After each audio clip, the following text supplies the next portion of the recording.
Hey guys, this is Millie. This is James Corbett, and he wrote a letter to the future, and I think it's so important. I wanted to upload it and mirror it, but I can't figure out how to do that. So my next best thing is to copy it. So excuse me for copying it from my laptop onto my phone. But anyway, it's really an important message, and I think you should all listen. So here it is. Hello, this is James Corbett, CorbettReport.com. I've been told by a number of subscribers that last weekend's subscriber newsletter editorial was perhaps the most important thing that I have ever written, and they have asked me to share this more widely online. And in order to do so, a number of people have requested that I make a video version of this editorial. The only problem being that this is explicitly an epistle, literally written pen and paper, so it is not meant for this format, but I will do so, although I am loath to make a video version of this. I will do so, if only to increase the possibility that this digital message in a bottle will wash upon the shores of someone out there with ears to hear. If you would prefer to read the text of this letter rather than have it read to you, please follow the link in the show notes to the actual text itself.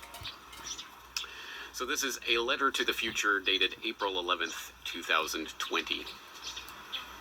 The lamps are going out all over Europe. We shall not see them lit again in our lifetime. World War I conspirator Edward Grey.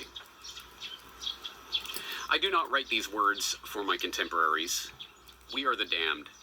It is our lot now to watch as the lamp of liberty is extinguished, our burden to bear witness to the final flickering of the flame of freedom. No, I don't write these words for my peers. I write them for those yet to come. The inhabitants of that future dystopia whose birth pangs we are experiencing. The remnant of once free humanity who might, through some miracle I can't even imagine, come across this electronic message in a bottle. I know that it's almost hopeless, that the chance of these words surviving the coming internet purge are slim at best. That even if, against all odds, this message does wash up on your digital shores, the chance of these words being understood by you is even slimmer. Not because you don't understand English, but because you no longer use these words I'm writing. Freedom, humanity, individual. Still, I am here to record the end of an era, so I will press on in the hope against hope that someone, somewhere in that future digital dark age, will have eyes to see and ears to hear. The darkness is descending. Let there be no mistake, we all know this. We know what it means when 17 million Americans, a full 10% of the workforce, are added to the unemployment rolls in a mere 3 weeks. When they are joined by millions more newly unemployed ex-workers all around the globe. When modern-day breadlines stretch for miles in the heart of America's once proud cities. When the phony baloney fiat funny money debt rises to over 24 trillion, and the Fed's Sovietization of the economy is complete. We know what it means when police start shooting people dead for not wearing a mask. When drones police quarantines from the sky and robots police lockdowns on the ground. When governments admit to tracking every movement of every citizen and begin internal checkpoints where digital immunity passports determine who may pass and who must stay in their home. We know what it means when billionaires start telling us that only their new experimental mRNA vaccines will be able to release us from this nightmare. When they threaten to mark us with invisible ink tattoos to ID the vaccinated. When they tell us that we will not be able to buy or sell or participate in the economy until we can prove our immunity.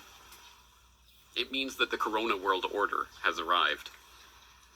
Oh, sure, some will still deny it, but they are only fooling themselves. They're afraid to admit that it's true. Many are still under the old conditioning that told them to bleat conspiracy theorist at anyone questioning authority. We have a name for that kind. Sheep. Or sometimes Sheeple. The masses in our day are kept in the pen by jackbooted sheepdogs of the police state and led along by the political puppets who act as their shepherds. Occasionally a wise old-timer in the flock cottons onto the game, But the shepherd has only ever fleeced the flock, so he resigns himself to his fate. Why struggle? It's mostly pointless.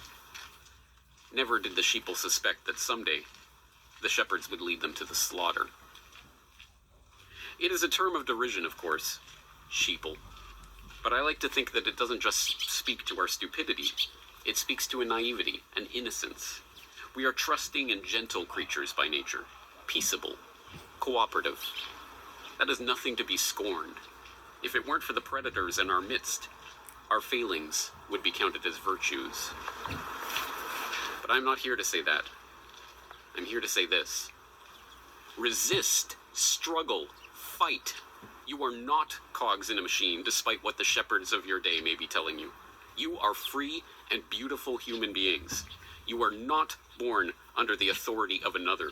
You choose how to live your life, not some bureaucrat, not some police robot, not some immunity checkpoint algorithm or QR code.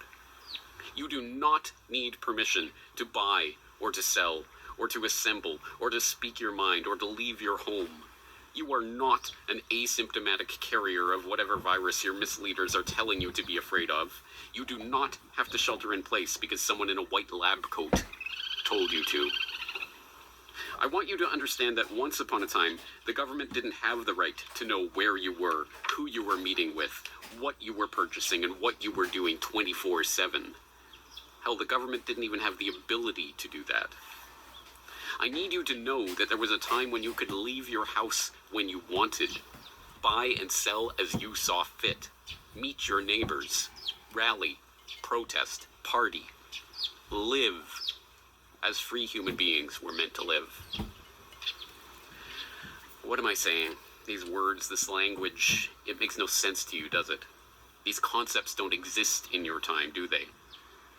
You go where you are told to go. You stay home when you are told to stay home. You shut up when you are told to shut up. You think what you are told to think. You don't think what you are told to not think. I can't blame you after all. You're trusting and naive and peaceful, like a sheep. But oh, how I weep for what you have become. I tried to avert it. Please believe me, I really tried. But the lamp of liberty is being extinguished, and I am bearing witness. I don't know if history is something you study anymore, but in case it is not, UK Foreign Secretary Sir Edward Grey made his observation about the lamps going out all over Europe at the end of the so-called 12 days. According to the mainstream history books of our age, that was the period during the summer of 1914 that the British government was said to be trying to avert a world war. We are asked to believe that this prescient remark proved Grey to be a sage diplomat who was racked with grief over the pain and suffering that he sensed was about to be unleashed upon the world. But this is history by the winners of the worst kind. In truth, Grey was himself one of the conspirators who were actively working to bring about the First World War. What's more, the source of this quotation is in fact Grey himself. It was first recorded in Grey's own post-war memoir. Any tears he may have shed over the snuffing out of those lamps were crocodile tears, to be sure. One can well imagine that the history books of your era will record that Bill Gates made a similarly portentous remark at the onset of this corona crisis. Gazing out the window of his $127.5 million, 66,000 square foot Xanadu 2.0 mansion in Washington state, the then epicenter of the U.S. outbreak, Gates's post-coronavirus memoir will no doubt tell us that he remarked to an underling, "The lights are going out all across the globe. We shall not see them lit again in our lifetime."